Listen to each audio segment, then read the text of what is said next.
Aloha and welcome. This is the Senate Committee on Labor and Technology, and today is Wednesday, February 8th. It is 3:00 p.m. We are in conference room 224. I'm Sharon Moriwaki, chair of this committee, and we will proceed. There are three agendas we're going to cover today from February 3rd, 6th, and today's agenda, February 8th, which all have a start time at 3:00. And we will hope to get through all that's on the agenda.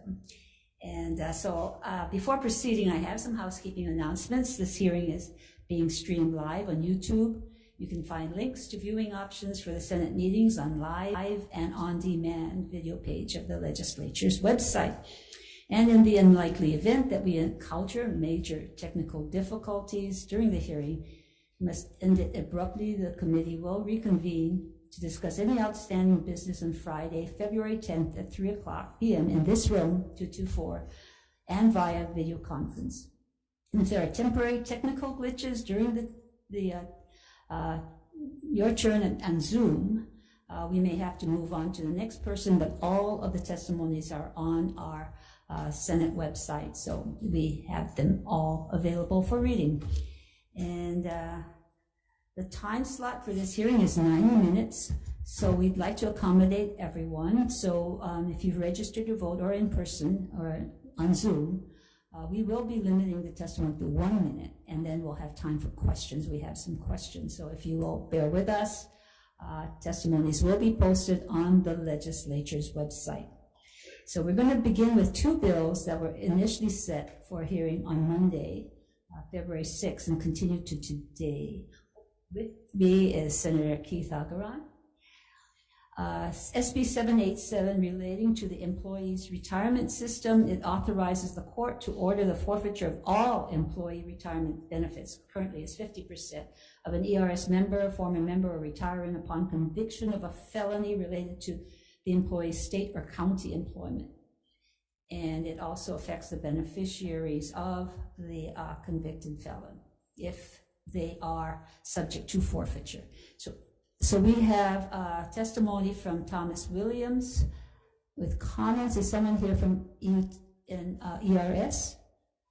Okay, and we have written comments from Robert Cavaco from Shopo in opposition, Victor Ramos, individual in opposition, Faith Tui Pulotu, and Mose Tui Puloto, individuals in support.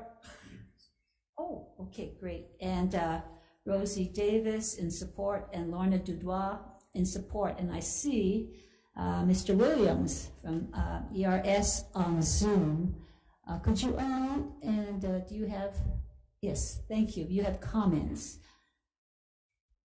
Yes, Chair Moriwaki, Vice Chair Lee, members of the committee. The ERS did provide comments, and we stand on our written testimony. And of course, I'd be willing to respond to any questions that you or members of the committee might have. Okay. Senator, do you have any questions? Okay. I do have one. In your comments, you note that you have had, and the law was passed for the forfeiture of 50% just last year, and that you have not had any experience as yet on this provision. Yes, Chair Moriwaki, that is actually accurate. The law was passed, as you suggest, well over a year ago, and to date, we've received no court orders authorizing a forfeiture. Of course, there's not an automatic forfeiture. It's subject to a judicial discretion. But as of this point, we have no such orders received. And okay, so in terms of the forfeiture, if it went from 50% to 100%, what would the impact be? Because we're having some testimony from Shopo saying that it would be very difficult for their members. Well, obviously the loss of retirement benefits poses some challenge for the individual who would otherwise be the recipient, but that may very well be justified where there is in fact wrongdoing. That's for the legislature to decide. But the major concern I think that members have and other plans have is the impact these forfeiture provisions might have on dependents or beneficiaries. In many instances, these individuals have no involvement in the alleged wrongdoing, but they are dependent upon the member for some level of sustenance and retirement, and of course, while they're working. And so the concern has been that to the extent you forfeit all or a portion of your benefits, it reduces what's then available to, in some cases, the spouse, male or female, or the dependent children. And of course, that would have an adverse fiscal effect on those individuals, and that's something that people need to be aware of. Thank you. Okay. Anyone else? Moving on to SB 1569 relating to telework. Establishing a temporary telework working group requires interim and final reports to the legislature and makes an appropriation. The HRD director, Brenna Hashimoto, please come forward.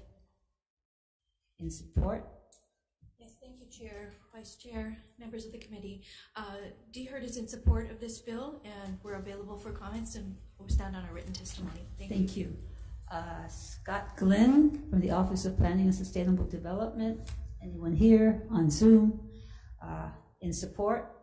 We also have written comments from the Director of Human Services, Kathy Betts, with comments, and Randy Pereira with the Hawaii Government Employee Association.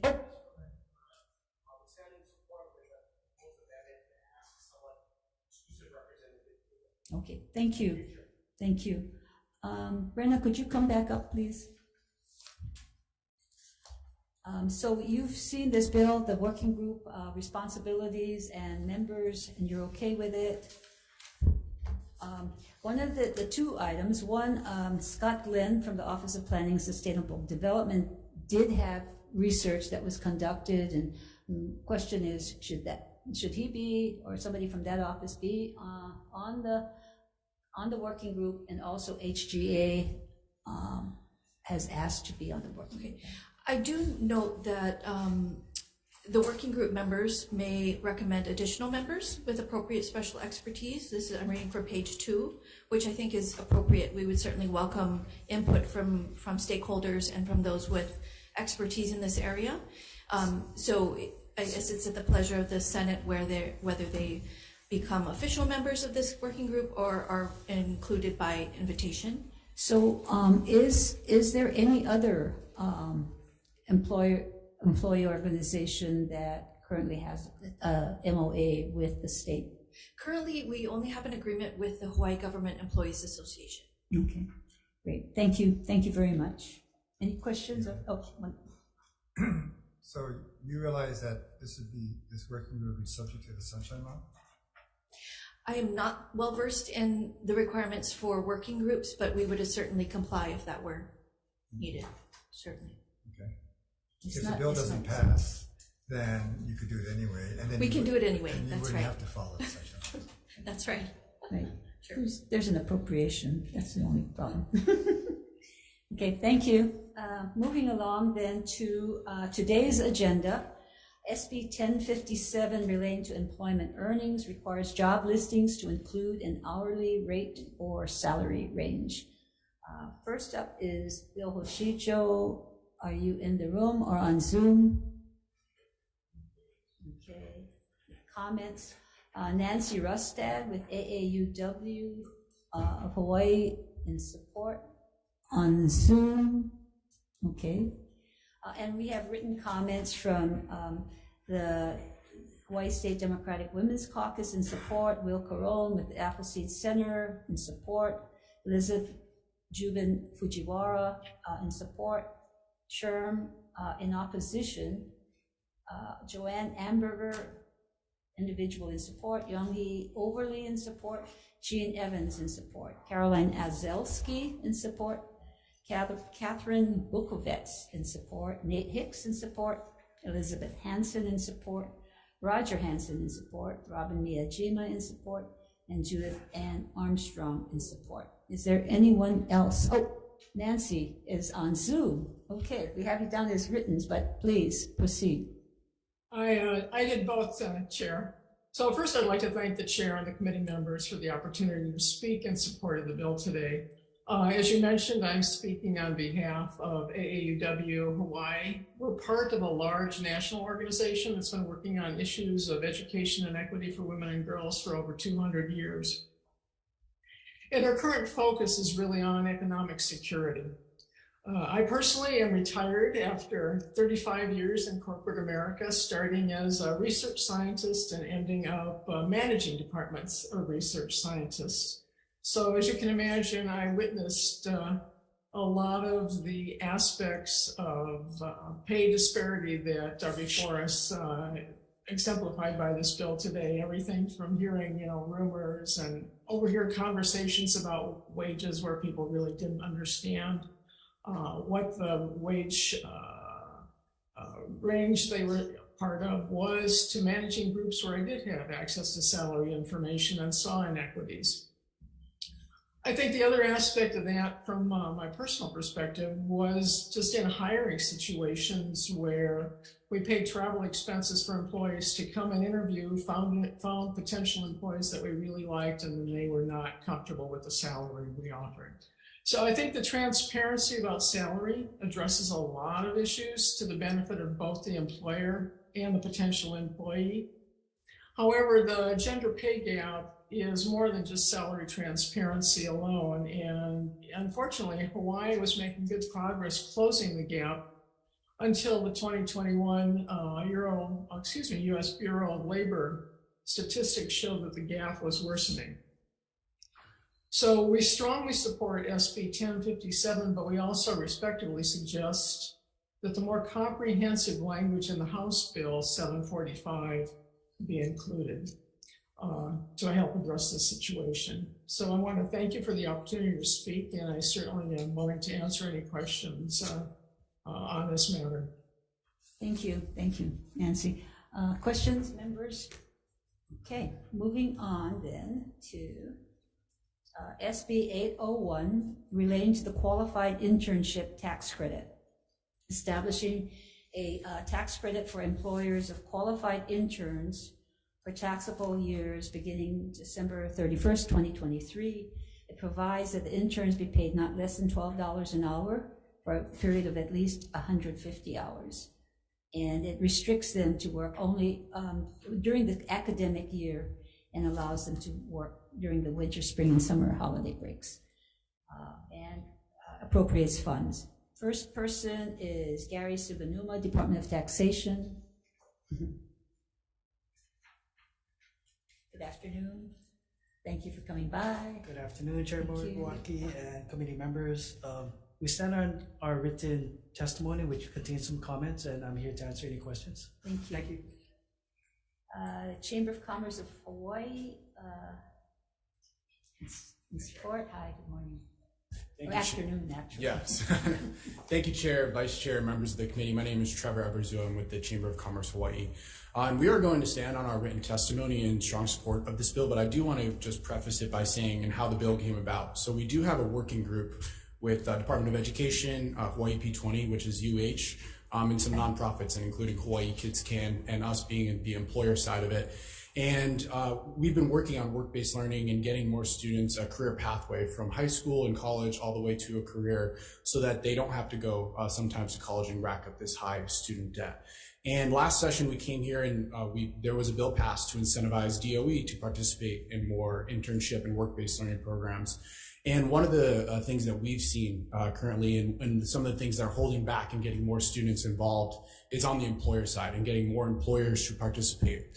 And one of the barriers is the cost to bring on an intern. And you have to dedicate training. So to take a manager off of a shift line, maybe to train those interns, and they kind of take more care, right? Because they need, Thank you. yeah, thank you so much. But we do stand and support the bill. All right, thank you. David, I see David Mishra. Okay.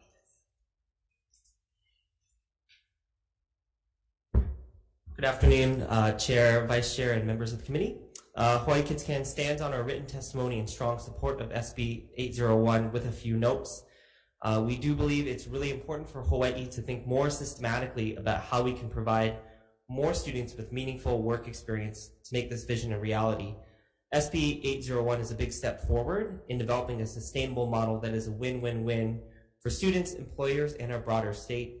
Lastly, if the Department of Taxation is not the best option to administer this initiative, we suggest that the Department of Education or University of Hawaii could be really well positioned to lead based on the work they are already doing. So respectfully urge you folks to pass the bill. Thank you. Thank you. Kiran Polk and the Department of Labor, Jade Butai, the Director. Hi, good afternoon. Good afternoon, Chair Moriwaki, Senator Kitagaran, and Senator Ihara, Jade Butai for DLIR.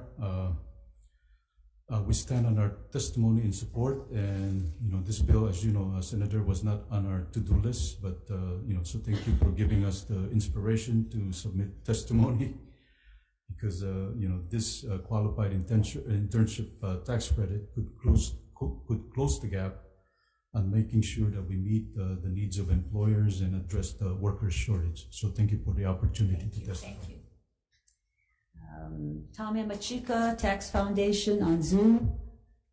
Aloha, Tom. Aloha, Chair Moriwaki, members of the committee, Tom Yamachika for Tax Foundation of Hawaii. I do agree with some of the testifiers that I don't think the tax department would be in a good position to administer this, because what do they know about educational programs? So and I say this with respect. I say this with respect. It's probably not a good idea to clog up the tax system with it. I think a better idea would be to give UH or the DOE a few extra dollars and have them administer the program, since they have to approve the study plan anyway. Okay. I'd be happy to answer any questions. Thank you. Thank you very much. Could I have the tax department come up here, and also labor department, since you're the two here?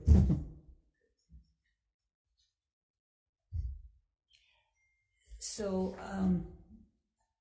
the tax department, you made some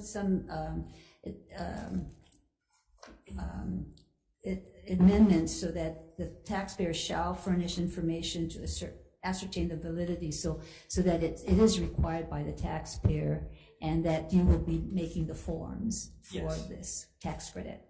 That's correct. And you can provide us that information that you will be doing that. So tax department is in support of this bill with doing that.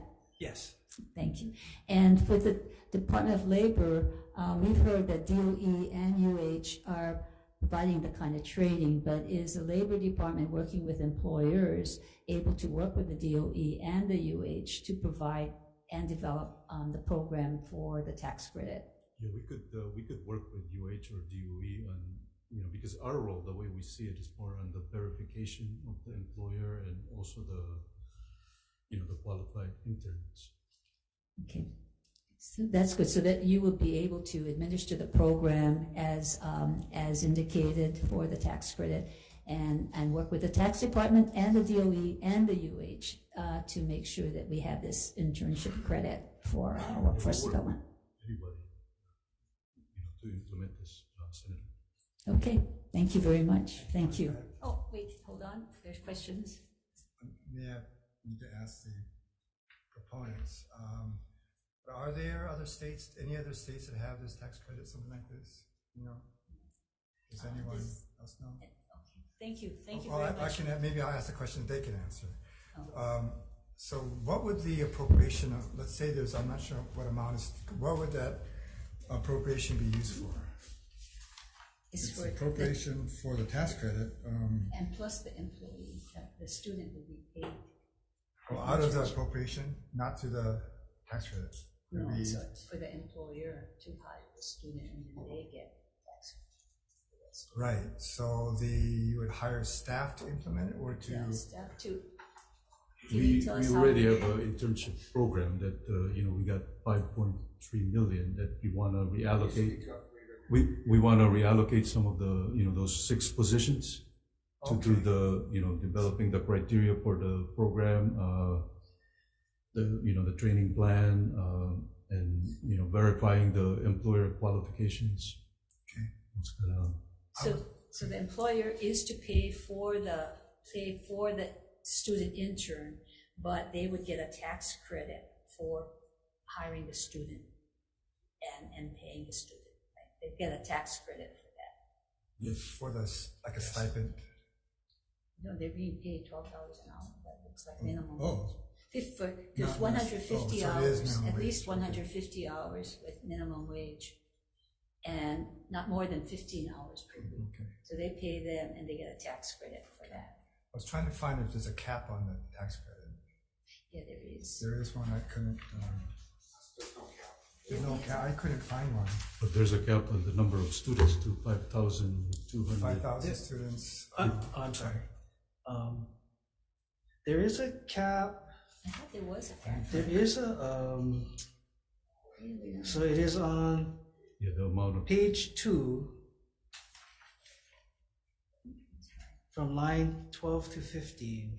So there is a cap on the amount of credit that a qualified taxpayer could get.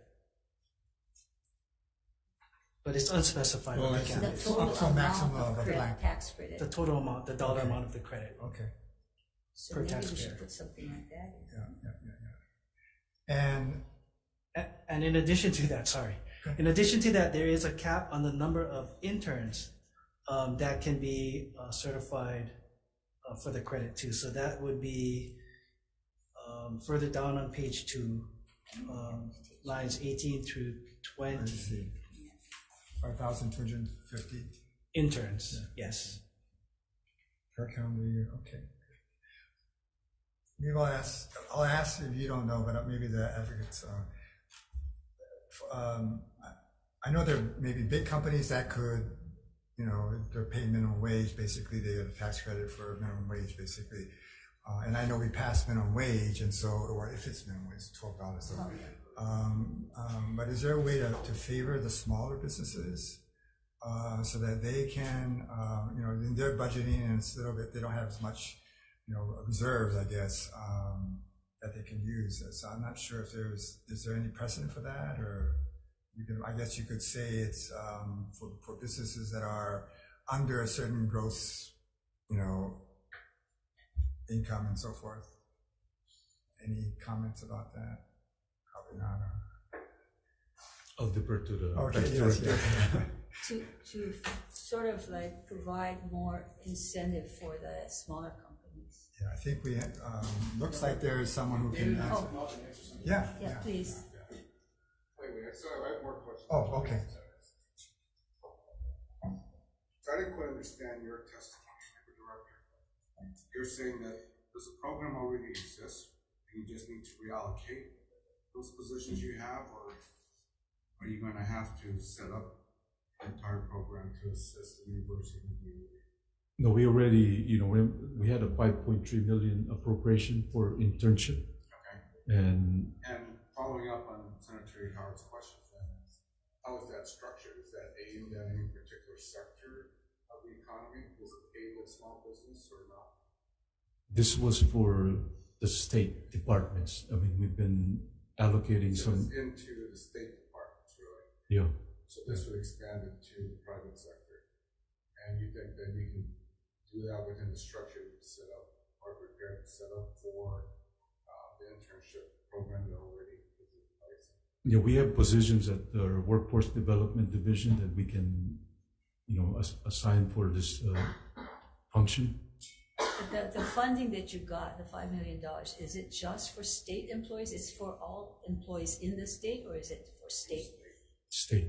It was for just the, state employees? yeah. So I guess the question is, this is for employers of the state. Whether those funds or positions could be reallocated for that purpose, That's what we're asking, Senator. as versus a separate appropriation for serving the state employers. So you still need to get an interpretation about whether you can use those funds, or do you know now? Maybe She's our administrator for our Thank you. workforce development.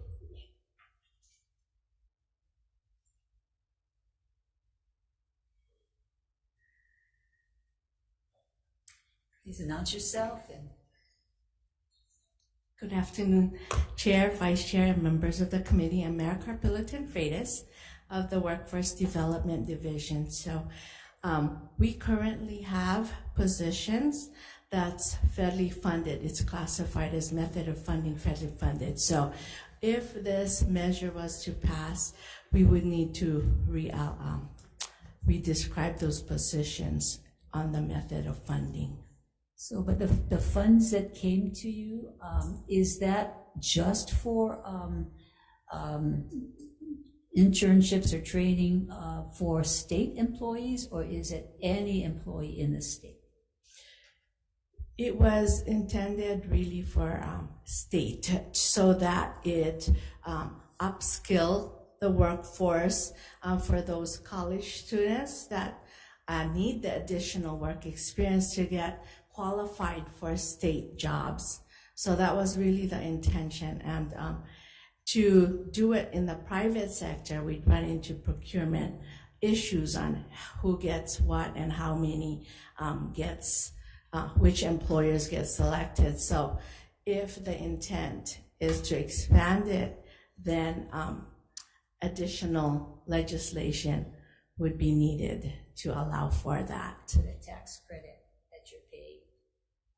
To place interns, not the tax But credit. the intern gets paid by the employer and gets a tax credit.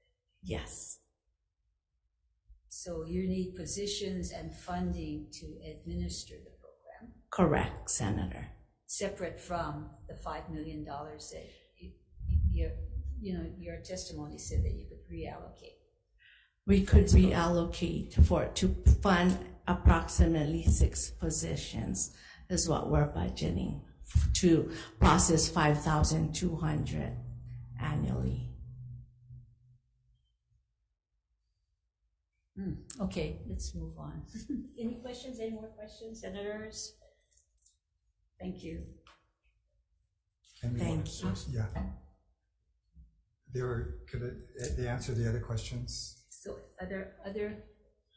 other states or jurisdictions that provide tax credit, and what's their And any experience? targeted, To small businesses? There are, Senator. We identified 30 U.S. states that offer either internship or apprenticeship tax credits for employers specifically.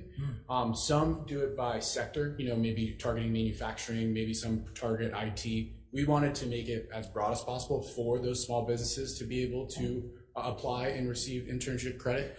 So again, the intent of the bill was to keep it so that all industries could participate and as big or small businesses can participate.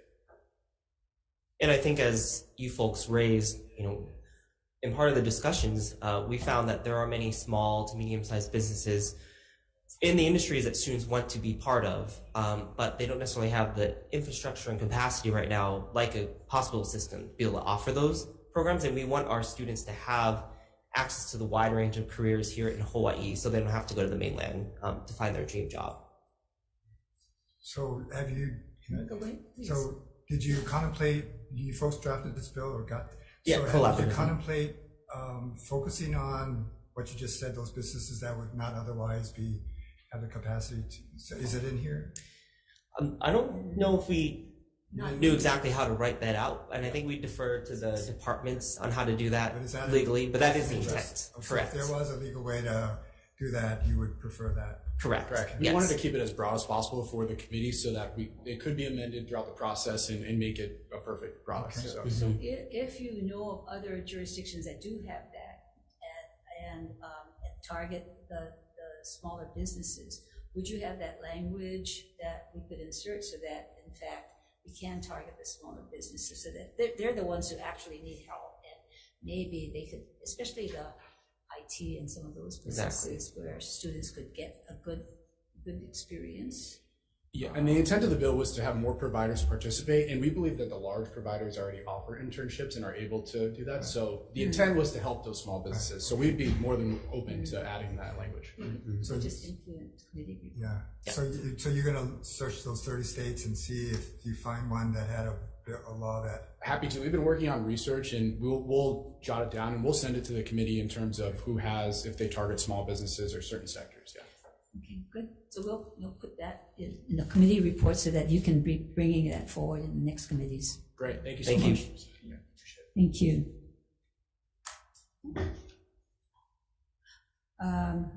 Okay, we also have written comments from Deborah Halbert, University of Hawaii, Keith Hayashi in support, Department of Education, Jason Higa, FCH Enterprises in support, Julie Yunker from Hawaii Gas in support, and Byron Tatsumura in individual in support.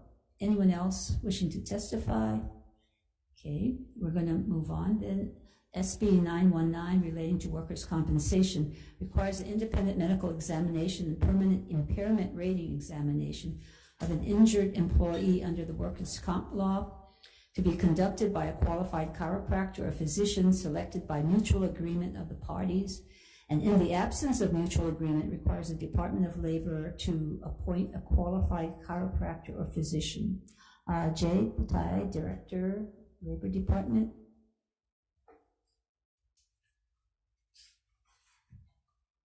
Hello, Chair and committee members. We stand on our testimony in strong opposition. We have serious concerns about the potential effects and unintended consequences. Thank you. Thank you. Annie Makabagal, American Property Casualty Insurance Association. Thank you. In Zoom, Carissa Goto and Leanne Yamashiro, Attorney General, with comments.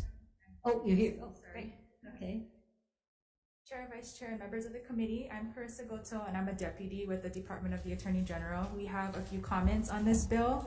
The bill removes the wording in HRS section 386-79A and H, which specified that the section applied only to examinations that are ordered by the director.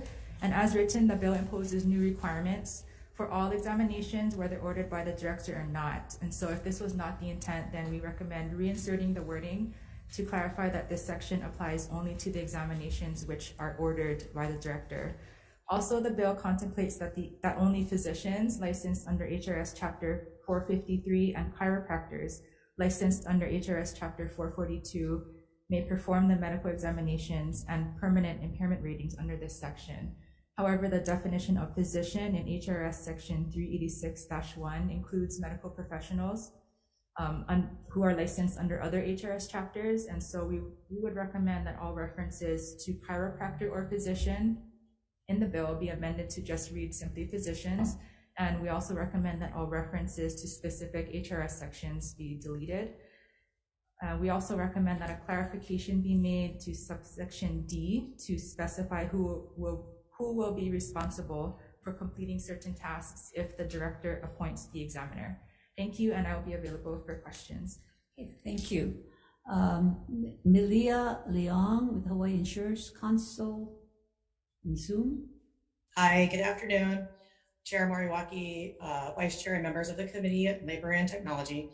My name is Milia Leong, and I'm Vice President of Claims and Medical Management Services at Hawaii Employers Mutual Insurance Company. Today, I'm testifying on behalf of Hawaii Insurance Council. Insurance Council opposes SB 919. We stand on our written testimony. Thank you for the opportunity to testify, and I'm available for questions. Thank you. And we have anyone else on Zoom or in person to testify? We have one written testimony by Jerry Nichols of the City and County of Honolulu in opposition. Anyone else? So, Mr. Butai, could you come up? You've got a lot of comments in opposition. So a major problem with the IME by mutual consent is what in terms of procedures for your department? Chair, that is an important question. So if you don't mind, we want to give you the best and most complete answer. So if you don't mind, I'll ask Joanne Bidinhar. She's our subject matter Just expert. briefly, I know you have a lot of testimony here, and there's a lot of things with the IME that currently you do, and that seems to be working, but it seems like a good idea to have mutual consent, but can you identify just briefly Thank the you for the problem with that? question, Chair and Vice Chair and members. Joanne Viddenhar, Administrator for Disability Compensation Division. Really the intent of the measure, it sounds good, but a mutual agreement is only going to add additional time and delays to the process. It's really difficult when you're on different opposing sides to find mutual agreement.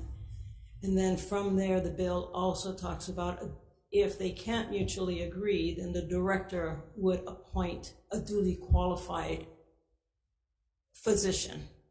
And that is really difficult for the department because we don't qualify physicians. That's outside of our scope.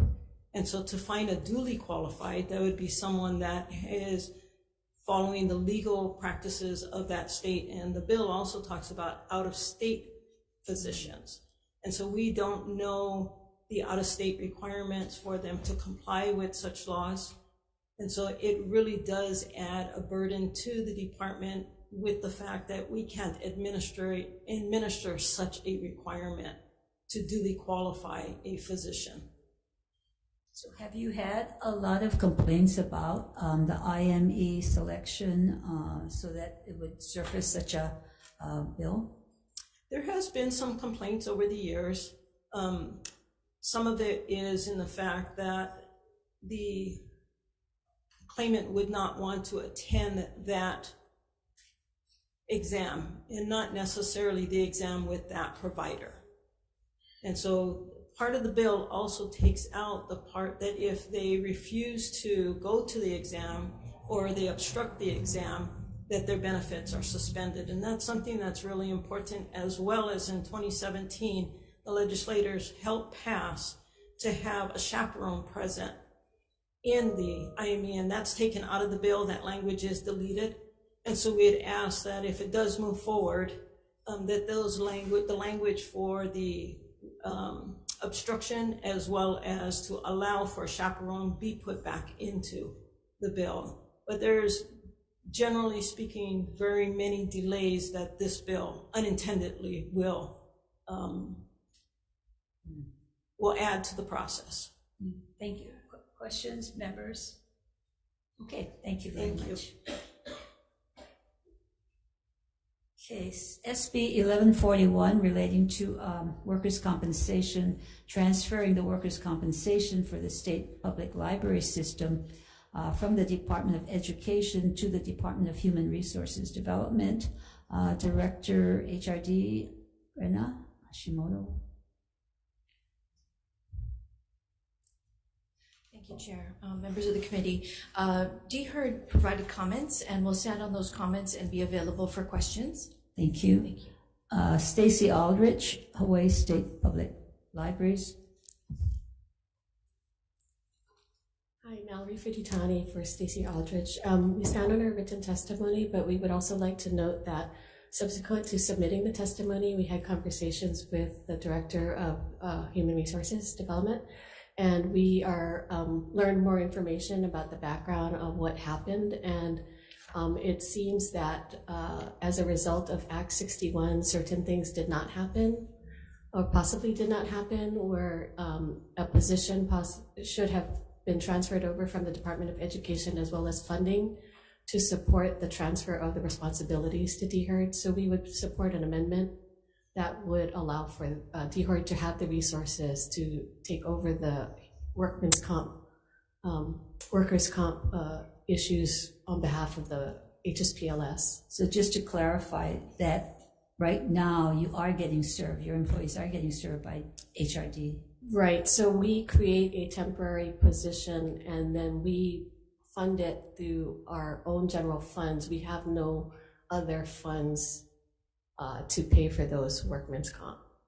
So we use vacancy savings to fund that. So to clarify, Act 61 in 2012, when they transferred you over, they did not give you the position and the funding to provide for Right. the HRD services. It handed over the responsibility without the resources. And so you're asking for that. Right, to be transferred or provided to DHERD. So that is a complete transfer of those activities. Okay, so DHERD, could you please come back up? You can stay and clarify this. So in terms of services, you're providing the services, but you have no position. You're getting what? Costs? That's from- correct. So we have a position. It's not our position, but It's a library. It's a library position, which they fund and they deploy to DHERD to help with managing claims. It's a temporary position that the state librarian creates each year as necessary. Is it a position that you give to DHERD every year? Yes. And DHERD, how do you get that position? I believe it's a temporary unbudgeted position that belongs to the library, and they fill it and fund it. But the individual, whoever the incumbent may be, is deployed to DHERD to help with the workers' comp. Position, so it goes back and forth? Or Well, we have challenges with temporary positions and recruiting. So currently the position is vacant. So there's nobody occupying that job. So there is no additional cost So to who libraries. services them now? Our staff does. Okay, so all right. So you're asking for a position and for the funding for it on a permanent basis to be. Right. So the position is one component, but there's also the costs associated with the claims themselves. So the medical benefits, the prescription drug, the vocational rehabilitation, all of that is a separate expense, which now the library pays for through their funds. So you pay for all the claims in the library? Yes. The only thing we do not pay for out of our budget is the staffing to handle the. Okay, so if we can get some of that information, but basically it is requesting an appropriation for funding of a position and the claims that are accruing to the libraries. Is that true? I think we would continue to pay the claims out of our budget. I'm not sure. Okay. We'll have to figure this out. I don't know how. Okay, you folks work it out. I believe what was suggested was both. There was a position plus funds for addressing the workers' comp issues. So both components. So it's a position and for claims. Yes. Okay, and I will just blank appropriation, but then you folks can work it out as we go along. Yes, I can give you that information, but we recommend. Okay. Based on claims or costs. Okay, you guys get it together. Okay, so we will accommodate in terms of your concerns, because I think we should cover our workers. Okay, when they're thank injured. you. Thank you. So, questions, anybody? Okay. SB 1085 relating to biometric information privacy, establishing standards for the collection, storage, retention, and destruction of biometric identifiers and biometric information by private entities. We have in person Kelly McCanley's for individual in support. Thank you, Chair Moriwaki and members of the committee. I appreciate the ability to testify in support of this bill. I just wanted to note that this bill is modeled after legislation that's in effect in Illinois. It's been on the books there since 2008, so 15 years, so it's real world tested and effective. Over the last 2 years, there's been a $650 million settlement against Facebook and a $92 million settlement against TikTok. So it has very effectively protected the residents of the state of Illinois. And I'd like to think the residents of the state of Hawaii deserve the same kinds of protection. So therefore, I appreciate the ability to stand in support of this bill and stand on my testimony. Thank you. Thank you. Anyone from Zoom? Andrew Kingman, State Privacy and Security Coalition on Zoom. Aloha. Hi, good evening. I represent the State Privacy and Security Coalition, 30 companies and 5 trade associations in a variety of sectors. We did submit written testimony in opposition to this bill. In the 15 years that this bill has been enacted, it was drafted before the invention of the smartphone. This bill has made citizens in Illinois less safe because the private right of action has caused companies to turn down services that otherwise would be used to protect individuals and consumers. We do believe that there's a better path looked at by Hawai'i HD 1497 as currently amended, as well as SB 974. We think that's a more comprehensive approach that better protects biometric information as well as other types of information, but do not believe this is the right approach. Thank you. We also have Jade Parker, Security Industry Association, on Zoom. Yes, on behalf of Jake Parker, my name is Colby Williams with the Security Industry Association, representing over 1,300 member companies providing a broad range of safety and security products throughout the U.S. and Hawaii. Among other sectors, our members include the leading providers of biometric technologies in the U.S. We believe this bill will result in harm, not protection, for Hawaii consumers and businesses. We know this because of what happened in Illinois, the only state to enact such a measure. There, small businesses have been extorted through no-harm class action lawsuits. This bill would also prevent the use of security and fraud prevention applications that use biometric identity verification, and would also limit the security and life safety used for controlling access to buildings and protecting occupants, among other concerns. Safeguarding biometric information is important, but it should be done in a way that both protects consumers and allows for the development of advanced security technology in the Thank state. you, Mr. Parker. We've got a 2-minute limit, so we are proceeding. We might have questions of you if you stick around. Leah Nitake from TechNet, in opposition. Welcome. Please proceed. Oh, we changed it to. Okay. Hello. Aloha. Good afternoon, Chair, Vice Chair, and members of the committee. Leah Nitake with TechNet, and we are respectfully opposed to SB 1085. TechNet is a national technology trade association. Our members place a high priority on safeguarding consumer privacy, and we appreciate the intent of this bill.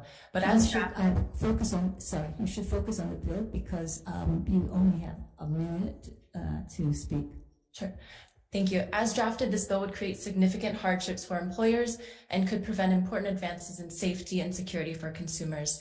As previous commenters have noted, of the states that have enacted biometric information-specific laws, like this bill, Illinois is the only state that includes a private right of action, and the net effect there has been to create a cottage industry of class action law firms. Since 2017, they've seen over 1,100 class action cases, often against smaller in-state businesses. It also prevents consumers in the state from accessing pro-consumer, pro-privacy uses of biometric data. For these reasons, we respectfully oppose SB 1085. Thank you. Thank you. Is there anyone else in Zoom or in person? Oh, please come forward. Chair, we'll stand on our testimony. Hawaii Bankers Association submitted testimony. Okay, thank you. So we have written testimony from Kara Benda from Computer and Communications Industry Association with comments, Allison Ueoka with the Hawaii Insurers Council in comments, KJ Baki with the Chamber of Progress in opposition, Stephanie Sakamoto, Hawaii Credit Union League with comments, Caroline Azelski, individual in support, and Robin Miyajima, individual in support. Anyone else wishing to testify? Okay, members, questions? Senator Lee. Mr. Canley's, you can come up. Thanks very much. We've heard in testimony, I think from some of the recent testifiers, that this bill could possibly harm consumers. How does that actually happen? Well, the only reason I could think of that they might consider a harm is there have been some companies that are engaging in practices that are forbidden by this bill in Illinois. And therefore, rather than protect the data or stop their collection of data without consent, they've decided not to do business in the state. So that's been the major impact that I think they may be alluding to, but you could also ask them what the impact is for their testimony. Because under this, hypothetically, this basically says if you're in possession of biometric data and you're using your fingerprints or whatever to sign into stuff, you've got to not profit from that or sell it to a third party without consent of the person whose information that is. Is that right? Exactly. So what's going on for a number of these companies, especially in the area of facial recognition, is they're doing scrapes off the internet for a large number of people without consent or knowledge, and then they're selling that information. So they have a financial incentive to keep the private right of action off the books. Thanks. And Hawai'i Bankers Association? You're still here with us? Yeah. Good afternoon. So just, I guess, based on this, are our local banks, when they capture our biometric information to log into account or what have you, are they selling that information to a third party? I do not believe they are. I mean, I can verify that for you and get back to you, but I do not believe they are. I mean, what we're concerned about is secondary impacts to, you know, the legitimate uses of biometric information that then thwart, you know, business transactions and the like. So what would that be? What would a secondary impact be? We're kind of looking at those unintended consequences now based on this bill, and our preference is really to look at a more comprehensive privacy bill, similar to the other testifiers. I guess if you have it, and you're asking for consent to use it, as long as you do, then you could use it, right, for any of those purposes. Yes, conceivably, but I mean, there are so many uses of biometric data these days, you know, whether it's, you know, to access the Capitol building, accessing your phone, that we're just not sure what the unintended consequences would be of imposing this legislation. So in other words, you just don't want to ask for consent. No, I don't think we're saying that. I don't think we're saying that. I'm just giving you a hard time. So Okay. do you think do you that have a policy in the Bankers Association that the banks have a policy? I can look into that. I don't know specifically what the policies are, but I can look into that and get back to you. Happy to do that. So some of the, do you have a question? Well, I had a question about the industry. Okay, go ahead. I don't know if you. That might be better addressed at one of the tech folks on the banks. online.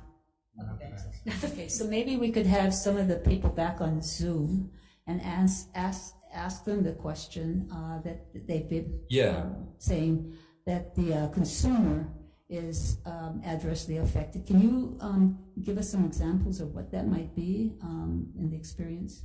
Yes, absolutely. Thank you for Announce yourself. Who's that speaking apologies. to us? This is Andrew Kingman okay. with the State Privacy and Security Coalition. So I have a background in privacy compliance, so actually helping companies try to comply with state privacy laws, including this one. There are a couple things that are a result, again, of this bill being drafted in 2008 and the way that the modern online ecosystem has evolved. The first is that there is no recognition of the distinction between consumer-facing entities and vendors who often provide these services to the consumer-facing entity. And so the result of that is that those entities that provide, we call them processors or service providers, they have no way, they never interact with the consumer. And so although they may store biometric information or use it for anti-fraud purposes, which I'll get to in a moment, they have no way of actually obtaining consent from the consumer. And what's happened in Illinois is that that's resulted in effectively a strict liability for those types of businesses. These are often small businesses that have particular niches that larger businesses use them for. And so, you know, the impact on smaller businesses is particularly disproportionate there. The second piece is that there's no exemption or allowance for any type of security or anti-fraud activity here. And so this is the other piece where, criminals are never going to opt in to having their biometric information collected. And yet there's no way for entities to collect biometric information in Illinois without getting opt-in consent. As a result, combined with the private right of action, there's been that's where you see that litigation, and that's where you see companies that do provide these types of authentication and security services turning down their services because the litigation risk is so high. That's really where the harms to consumers come, because they're leaving the state. I've personally counseled clients not to turn on or test products in Illinois, not because they are unable to obtain consent, but because the way their product works, it just would certainly be a lawsuit. I think the last piece is that this requires written consent. And so again, the way that the economy has evolved and the online ecosystem has evolved, there's no way to provide consent by voice or by other types of methods. So again, it's become a cottage industry. Of the nearly 1,000 class action lawsuits in Illinois that have been brought over the last 5 years, one single case has gone to trial. This is not a case of, trying to move case law forward. This bill has become really a cottage industry. In Illinois right now, there's bipartisan legislation looking at how to curb those types of abuses, but it's really a 15-year-old statute that not a single other state has chosen to follow in those 15 years. Senator Ihara? Is there a broad agreement on the policy that businesses should not use biometric information as part of their business model? Is that, and one, I'm not familiar with this issue very well. And second question is, if it's so, then it sounds almost like it's a logistical problem. It's a mechanical, it's a, how do you make it work? It seems like an operational. So if the policy was individuals' biometric information should not be used in business for their monetary profit as a business model, and it's the challenge then, if that's so, that how do we make it operational? I think there's an incredibly broad application for biometrics in a business model. I think, on the cybersecurity side, it represents really a generational improvement over things like knowledge-based authentication, where you're asked a question like, what color was your first car? Things that are easy for cyber criminals to guess or to obtain. Biometrics represents really a generational leap over that. And so there is an extremely broad application for that. Additionally, things like detecting deepfakes and things along that nature, biometrics becomes an important piece of that. I think the reason that in my testimony... While you go, can I interrupt just to kind of add in a nuance, the difference between biometric information that's been consented to and biometric information that's not been consented to, if we can have the two different conversations, I believe, based on what premise. I think a lot of the issues have been dealt with more comprehensively. Again, when I said, we look at Senate Bill 974 and House Bill 1497 as amended, we think those are much better approaches. They provide a lot of the same strong opt-in protections.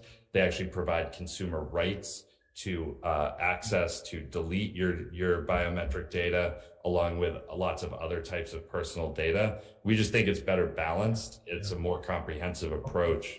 So we think that's a better direction. I don't think you're answering my question, but that's fine. I mean, I can accept that. So, questions? So I think if you're looking at regulation of biometrics, and looking at how we might regulate it so it protects the individual and still balanced with how we can continue innovation of these modalities. What has been done in other states? Have there really been anything? I know the federal, there's no federal regulatory scheme. No. as yet. So if Illinois is the only one, is there any other state that we could look to, or do we start working on our own? No. There are two other states that have biometrics only statutes. Those are Washington State and Texas. Texas is the civil code. I think it's civil code 500.03, and Washington State is RCW 19.375. Those are the only biometric statutes on the books. The reasons that we think 974 and 1497 are good approaches is that those are approaches that have been passed in Virginia, Colorado, and Connecticut, and will likely be passed in other states. These are called comprehensive privacy bills, but within that, they provide, again, opt-in consent requirements for individuals for processing biometric data.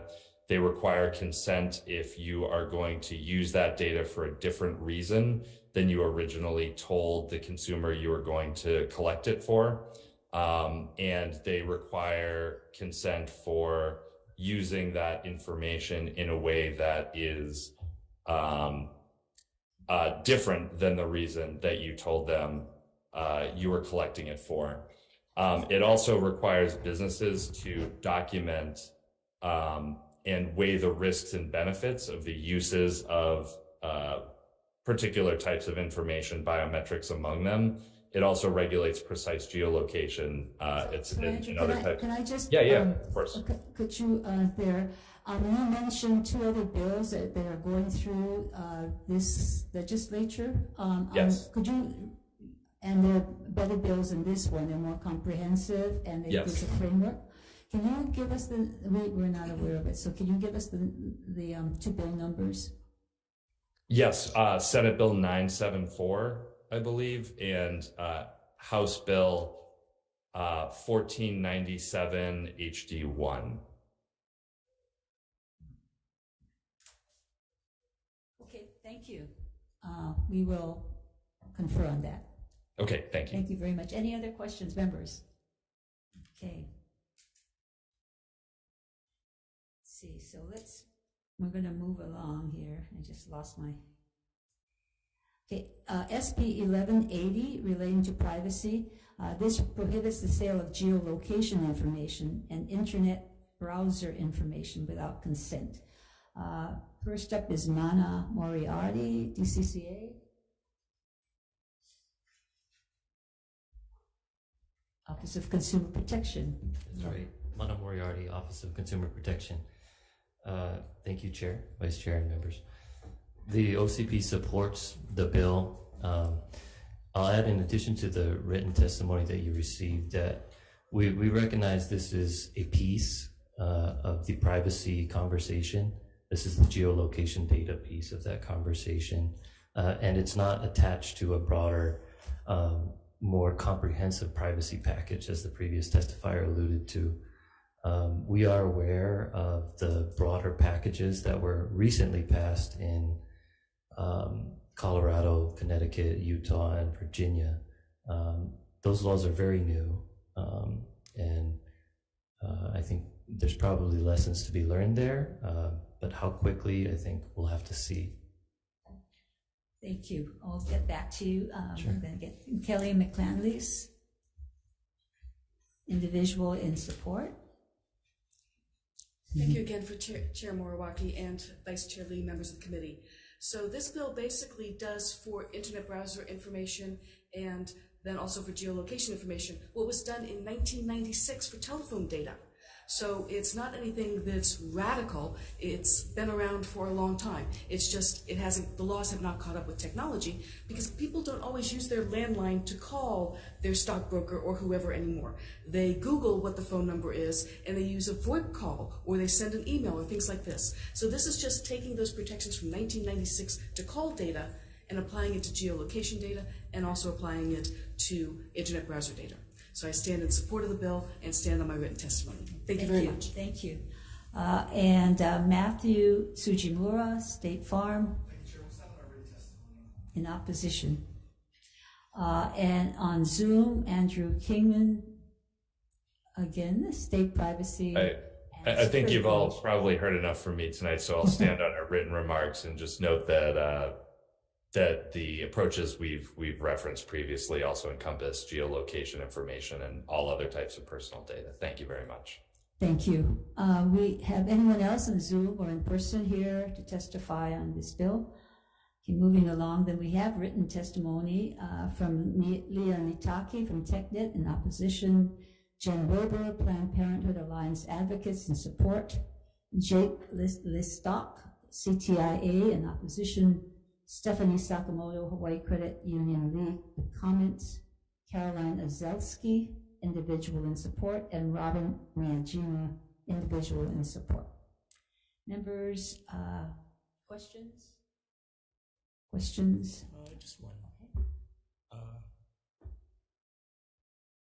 Forgive me if I get your name wrong. Is McCandless? Kelly. Thanks very much. And still the geolocation piece, which has been, I think we've had this discussion a couple of years running now through COVID and whatnot, but right now, so your geolocation data that your cell phone is providing and tracking ends up going to the cell phone provider and can be, under current law, not under this bill, but under current law, can be then sold to a third party or otherwise traded online. Not just can be sold, is being sold. And it's being sold to large data brokers, and then it's being sold onwards multiple times, again and again. So part of it is that geolocation data goes very, very widespread. So it's very difficult to control data once it gets out. So there have been a number of scandals where obviously data resellers have an interest in making those sales. So there have been a number of situations where they have not properly vetted who they've sold data to, and there have been a number of instances of harm that has resulted because of improper vetting. So for example, I'm able to buy that data and look at a Planned Parenthood location in wherever city and watch the geolocation of the folks going in and out of that and be able to track them to their homes. That's something that's possible? Yes.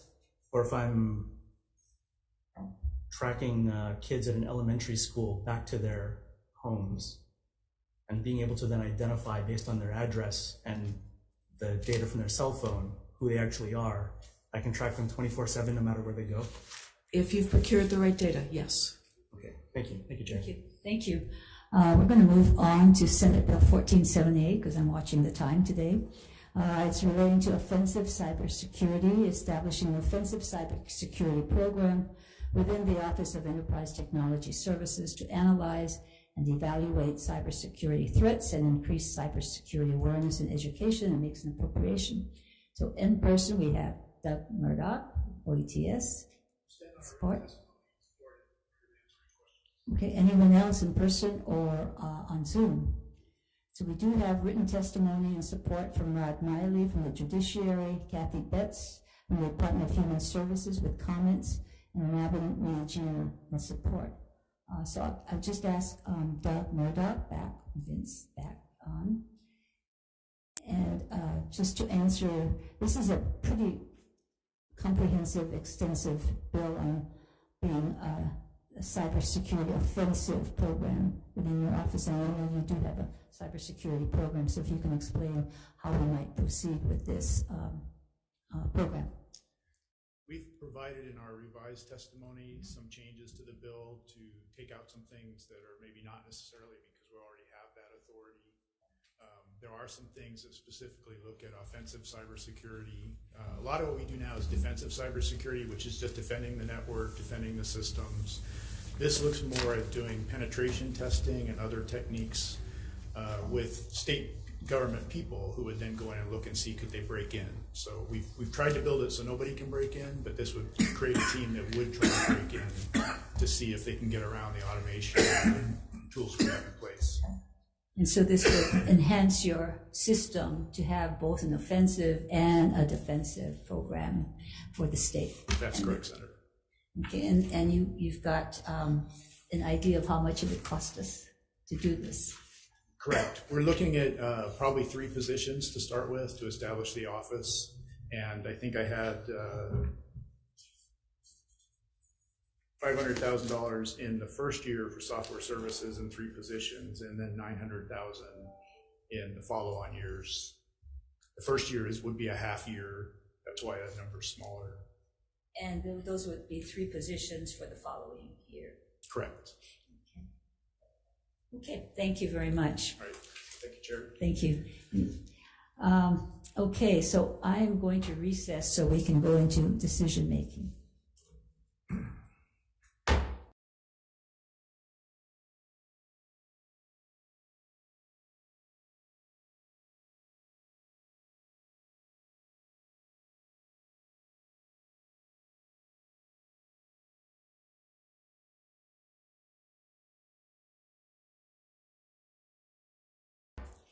Reconvening our decision-making on 3 hearings today, starting with SB 1384, relating to workforce development, amending Chapter 202 to conform with the federal law, changing the Hawaii Workforce Development Council to the board, and to change the County Workforce Development Board to the local Workforce Development Board, requires the boards to develop a written conflict of interest policy in conformance with federal and state law and regulations, and also to repeal the requirement of HRS for the K-12 Agricultural Workforce Development Pipeline Initiative,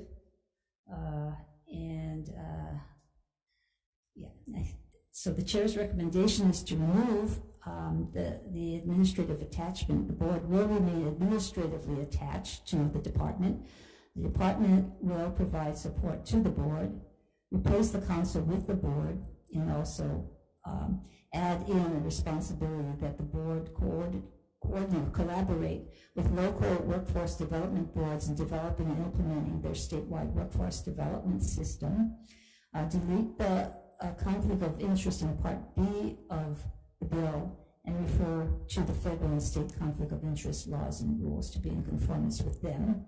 And then with SMA technical amendments and defect the effective date. And in the committee report, to note that the program ID for the council should be the program ID for the board, and reinstate that program ID. Members, any discussion, questions? If not, the chair votes aye. Vice Chair Lee? Voting on Senate Bill 1384, recommendation is to pass with amendments, noting all members present with the exception of Senator Favela, who is excused. Are there any reservations or any noes? If not, Chair, your recommendation is adopted. Thank you. SB 787 relating to the employees' retirement system, authorizing the court to forfeit all of the employees' retirement system benefits upon felony conviction. Based on ER's testimony that there has been no instances still from the 2021 change that the legislature made to the law, I'm going to defer this bill. SB 1569 relating to telework, establishing the telework working group, and makes an appropriation.